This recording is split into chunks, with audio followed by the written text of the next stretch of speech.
முதல்வராகிறார் விஜய். தற்போது முஸ்லீம் லீக்கும் தனது ஆதரவை வழங்கி இருக்கிறது. இதன் மூலம் தாவேகாவுக்கான ஆதரவு 120 உயர்ந்திருக்கிறது. அடுத்தடுத்து விஜய்க்கு ஆதரவுகள் குவிந்து கொண்டிருக்கின்றன. 107 எம்எல்ஏக்கள் தாவேகாவின் தரப்பில் இருக்கிறார்கள்.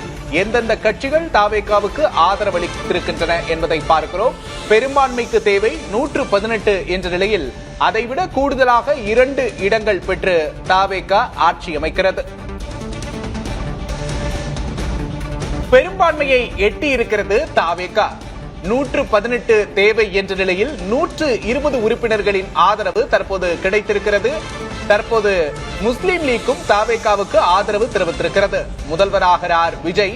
முஸ்லீம் லீக்கும் தற்போது ஆதரவை தெரிவித்திருக்கிறது. அடுத்தடுத்து விஜய்க்கு குவிகிறது ஆதரவு. பெரும் பரபரப்பு ஏற்பட்டிருந்த நிலையில் தாவேகாவுக்கு ஆதரவு எப்படி கிடைக்கப் போகிறது, பெரும்பான்மைக்கு யார் வரப்போகிறார்கள் என்ற கேள்வி எழுந்திருந்தது. விசிகாவும் முஸ்லீம் லீக்கும் தற்போது இணைந்து பெரும்பான்மையை தாவேகாவுக்கு கையளித்திருக்கின்றன. விசிகாவை தொடர்ந்து ஐயுஎம்எல் கட்சியும் தாவேகாவுக்கு ஆதரவளித்திருக்கிறது. தாவேகா அணியில் திமுக கூட்டணி கட்சிகள் இணைந்து தாவேகாவுக்கு பெரும்பான்மையை உருவாக்கி இருக்கின்றன.